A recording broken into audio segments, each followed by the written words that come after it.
கடலூர் மாவட்டம் வீராணம் ஏரியை சுற்றுலா தலமாக மாற்ற திமுக அரசு நிதி ஒதுக்கியுள்ள நிலையில் ஏரியின் பாசன வாய்க்கால்களை முறையாக தூர்வாராமல் உள்ளதாக விவசாயிகள் குற்றம் சாட்டியுள்ளனர்.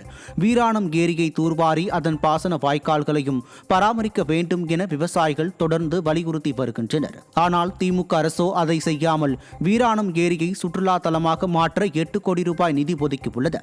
திறனற்ற திமுக அரசு மக்களின் அடிப்படை தேவைகளை நிறைவேற்றாமல் சுற்றுலா தலத்தை மேம்படுத்தி பணம் சம்பாதிப்பதிலேயேதான் குறிக்கோளாக உள்ளது என மக்கள் குற்றம் சாட்டியுள்ளனர்.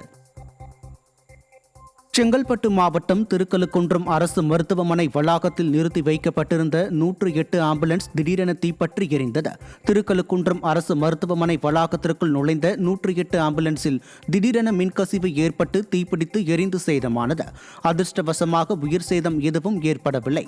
மேலும் திறனற்ற திமுக அரசு இதுபோன்ற அரசு ஆம்புலன்ஸுகளை முறையாக பராமரிக்காமல் வைத்துள்ளதாக குற்றச்சாட்டு எழுந்துள்ளது. பார்வை மாற்றுத்திறன் உள்ளவர்கள் சட்டப்படிப்புக்கான நுழைவுத் தேர்வு மற்றும் வழக்கறிஞர் பயிற்சி தேர்வு எழுத கல்லூரி படிப்பு முடித்த மாணவர்களை நியமித்துக் கொள்ளலாம் என உச்சநீதிமன்றம் அனுமதி அளித்துள்ளது. பார்வையற்ற மாற்றுத்திறனாளிகள் நுழைவுத் தேர்வு மற்றும் பயிற்சி தேர்வுகளை எழுத 12ஆம் வகுப்புக்கு மேல் படித்தவர்களையும் நியமித்துக் கொள்ள அனுமதிக்க வேண்டும் என்று உச்சநீதிமன்றத்தில் வழக்கு தொடரப்பட்டது. இந்த வழக்கு விசாரணைக்கு வந்த நிலையில் அகில இந்திய பார் கவுன்சில் சட்ட கல்லூரி பொது நுழைவுத் தேர்வுகளை எழுத பட்டப்படிப்பு படித்தவர்களை பயன்படுத்திக் கொள்ளலாம் என உத்தரவிட்டு 2 வாரத்தில் அறிக்கை தாக்கல் செய்ய வேண்டும் என உத்தரவிட்டு நீதிபதிகள் ஒத்திவைத்தனர். பழைய ஓய்வூதிய திட்டத்தை செயல்படுத்த வேண்டும் என்பன உள்ளிட்ட 10 அம்ச கோரிக்கைகளை நிறைவேற்றாத திறனற்ற திமுக அரசை கண்டித்து புதுக்கோட்டை மாவட்டம் அறந்தாங்கி நகராட்சியில் பணிபுரியும் ஊழியர்கள் கண்டன ஆர்ப்பாட்டத்தில் ஈடுபட்டனர். விடியாத திமுக அரசு பழைய ஓய்வூதிய திட்டத்தை அமல்படுத்துவோம் என்பன உள்ளிட்ட பல்வேறு தேர்தல் வாக்குறுதிகளை அளித்தது. ஆனால் இதுவரை எந்த வாக்குறுதிகளையும் திமுக அரசு நிறைவேற்றாததால் திமுக அரசை கண்டித்து அறந்தாங்கி நகராட்சி ஊழியர்கள் ஆர்ப்பாட்டத்தில் ஈடுபட்டனர். கன்னியாகுமரி மாவட்டம் நாகர்கோவிலில் மாநகராட்சி அலுவலகம் முன்பு தமிழ்நாடு நகர்ப்புற உள்ளாட்சி அமைப்புகளின் அனைத்து சங்கங்களின் கூட்டு நடவடிக்கை குழு சார்பில் ஆர்ப்பாட்டம் நடைபெற்றது.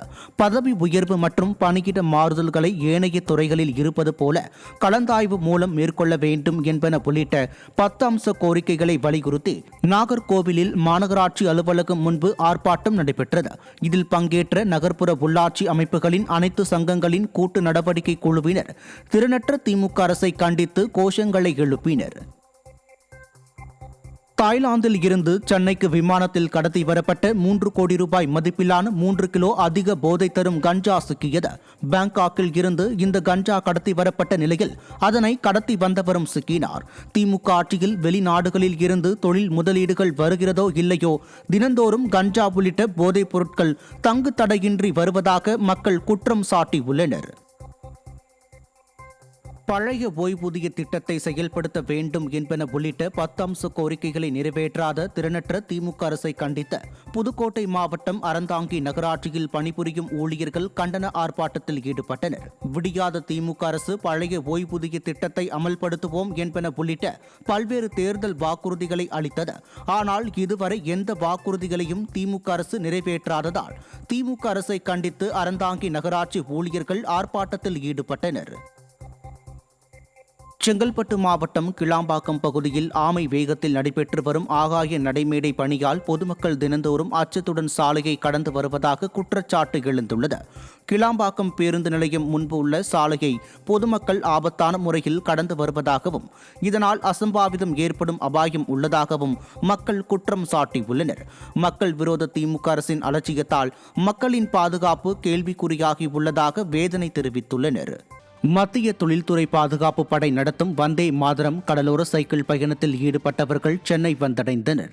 கடத்தல், சட்டவிரோத நுழைவு, போதைப்பொருள் கடத்தல் போன்ற கடல் பாதுகாப்பு அச்சுறுத்தல்கள் குறித்து விழிப்புணர்வு ஏற்படுத்தும் வகையில் சுமார் 130 மத்திய தொழில்துறை பாதுகாப்பு படை பணியாளர்கள் வந்தே மாதரம் கடலோர சைக்கிள் பயணம் கடந்த ஜனவரி 28ஆம் தேதி ஆரம்பிக்கப்பட்டது. இதில் பங்கேற்றவர்கள் சென்னை வந்தடைந்த நிலையில் மெரினா கடற்கரையில் பொதுமக்கள் உற்சாக வரவேற்பு அளித்தனர். இதில் திரைப்பட நடிகர்களும் கிரிக்கெட் வீரரும் கலந்து கொண்டனர்.